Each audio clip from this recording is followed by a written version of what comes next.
Hello viewers, स्वागत है आप सभी का मेरे यूट्यूब चैनल आस्क कैरियर गुरु में। और मैं हूँ आपका होस्ट और दोस्त RK सिंह। तो एक बहुत ही अच्छी खबर और एक अप टू डेट निकल के सामने आ रहा है DSSB से रिलेटेड।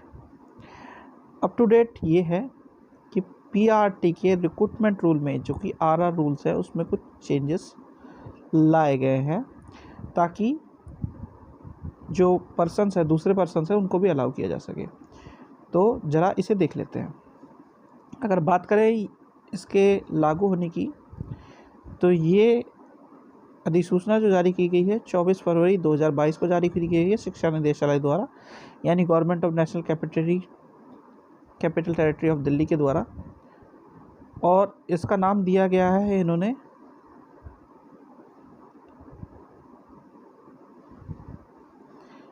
सहायक अध्यापक प्राथमिक भर्ती नियमावली 2021। चलिए आपको इसका मैं इंग्लिश वर्जन दिखाता हूँ, हो सकता है थोड़े से कुछ दिक्कतें आपको भी आ रही हों, तो ये आपको दिल्ली गेजेट पे मिल जाएगा।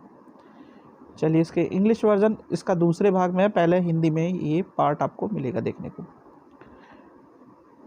तो यहाँ से ये इंग्लिश वर्जन शुरू हो रहा है। तो इसका शॉर्ट टाइटल होगा assistant teacher primary recruitment rules 2021। और ये इन्फॉर्मेंट इसकी डेट होगी जिस दिन से पब्लिश हुआ है ये, ठीक है। इसमें जो पे बैंड है, फिक्सेशन है वगैरह, ये चीज़ें नीचे दी हुई हैं।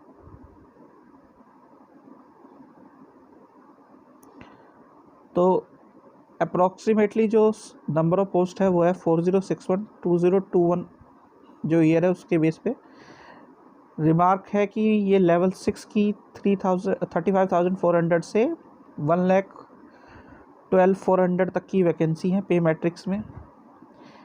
अब अगर बात करें डायरेक्ट रिक्रूटमेंट की, तो डायरेक्ट रिक्रूटमेंट में जो एज है वो है 30 ईयर्स। इसको रिलैक्सेशन दिया गया है government servants up to 5 years in accordance with instruction or order issued by government, central government. और जो रिलैक्सेशन मिलता रहा है और लोगों को वो भी दिया गया है। प्रोबेशन इसमें होगा 2 साल का। अच्छा, अब इसमें जो एसेंशियल क्वालिफिकेशन है, जो चेंजेस हैं उसे देख लेते हैं ज़रा। जो पहली 2 क्वालिफिकेशन है वो जो आपको देखने को मिलेगी, यानी कि senior secondary with at least 50% marks in 2 years diploma in elementary education, यानी कि जो कि हम JBT BTC डाइट ये सब बोलते हैं उसके बारे में कहा गया है ये। फिर है senior secondary with at least 45% marks and 2 year diploma in elementary education. ये जो भी नाम हो उसका, जैसे कि JBT B.Ed BTC अलग अलग नामों से जो भी हो उसमें से कोई भी नाम हो, ये होना चाहिए इन अकॉर्डेंस विद NCT जो कि रिकॉग्नाइज्ड हो 2002 के प्रोसेस के हिसाब से। तो ये दोनों तो आपके सेम हो गए। तीसरे नंबर पे आती है आपकी जो बैचलर इन एलिमेंट्री एजुकेशन है, 50% आपके सीनियर सेकेंडरी मार्क्स होने चाहिए, उसके साथ ये 4 ईयर का कोर्स हो। और दूसरे नंबर पे फिर आती है आपकी सीनियर सेकेंडरी 50% मार्क्स के साथ 2 ईयर का डिप्लोमा इन एजुकेशन हो। स्पेशल एजुकेशन की यहाँ बात हो रही है, स्पेशल एजुकेशन वाले भी अलाउ है। फिर आती है graduation with 2 year diploma in elementary education, जो जैसा कि ऊपर दिया गया है एलिमेंट्री एजुकेशन का डिप्लोमा, उसके लिए भी बात हुई है। मेन जो चेंज आया है वो है ये वाला आपका, ये दिया गया है graduation with at least 50% marks and bachelor of education, यानी कि इसने B.Ed के जो कैंडिडेट हैं उनको भी NCT के अकॉर्डिंग अलाउ कर दिया है। जैसा कि अब तक की 2 जो DSSB की पोस्ट निकली, 2 बार जो एडवर्टाइजमेंट निकली थी PRT की, उसमें अलाउ नहीं किया गया था। अगर आपको रिसेंटली याद हो, रिसेंटली जो केस हुआ था कैट के थ्रू, उसमें कुछ बच्चों को ऑफलाइन अलाउ किया गया था। उसी के वजह से ये इस तरह की चीज़ें निकल के सामने आ रही हैं, वरना हो सकता था कि ये चीज़ें भी निकल के सामने ना आती और आपको काफ़ी टाइम और वेट करना था। इन सब क्वालिफिकेशंस के अलावा एक जो बेसिक क्वालिफिकेशन होती है वो है आपकी किस चीज़ की, CTET की, यानी कि CTET पास होना चाहिए। और CTET यहाँ पे आप सभी जान लीजिए, CTET पेपर 1 चाहिए। पेपर 1 CTET इसलिए क्योंकि पेपर 1 ही आपका जो 1st to 5 के लिए ज़रूरी है वो यहाँ पे होगा, सेकंड नहीं होगा। कोई आपसे कहे कि सेकंड वाला अलाउ हो जाएगा, सेकंड वाला अलाउ नहीं होता है, सिर्फ पेपर 1 अलाउ होगा। एक कंडीशन दूसरी और क्या दी है यहाँ पे कि मस्ट हैव पास्ड हिंदी और उर्दू और पंजाबी और English as a subject at secondary level, यानी कि सेकेंडरी लेवल पे आपके पास इनमें से कोई सब्जेक्ट होना चाहिए।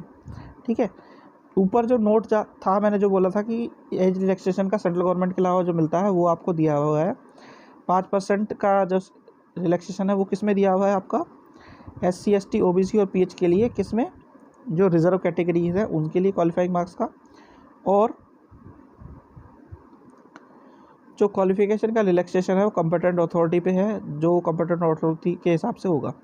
अच्छा, अब एक जो बेसिक नीड और डिमांड थी, जैसे कि NCT ने दिया भी था, वो थी नोट 3, वो नोट 3 में दी हुई है आपकी, यानी कि वो कैंडिडेट जो B.Ed किए हुए हैं और इन केस PRT के DSSB के एग्ज़ाम को क्वालिफाई कर लेते हैं और अपॉइंटमेंट हो जाता है उनका, तो अपॉइंटमेंट के सर्टेन पीरियड के अंदर उन्हें आप क्या करना है, उन्हें 6 मंथ का जो ब्रिज कोर्स है वो करना है। यानी कि आपको दिया हुई है ये जो 6 मंथ का कोर्स है आपको 2 ईयर ऑफ के अपॉइंटमेंट के पीरियड में, यानी कि प्रोबेशन का जो पीरियड होगा आपका 2 ईयर का, उस 2 ईयर के पीरियड में ही आपको NCT के द्वारा जो ब्रिज कोर्स है 6 मंथ का उसे करना ज़रूरी है, ताकि आपका ये प्रोबेशन और अपॉइंटमेंट कंफर्म हो सके।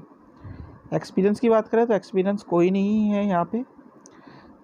तो और रिक्रूटमेंट की बात करें तो रिक्रूटमेंट जो है 100% रिक्रूटमेंट डायरेक्ट रिक्रूटमेंट पे है, जो कि वैकेंसी दी हुई है आपकी 40 के आसपास 2021 की। बाकी जो कमेटी वगैरह है वो यहाँ तक की आपकी दी हुई है, वो कमेटी आपको एज इट इज़ देखने को मिलेगी।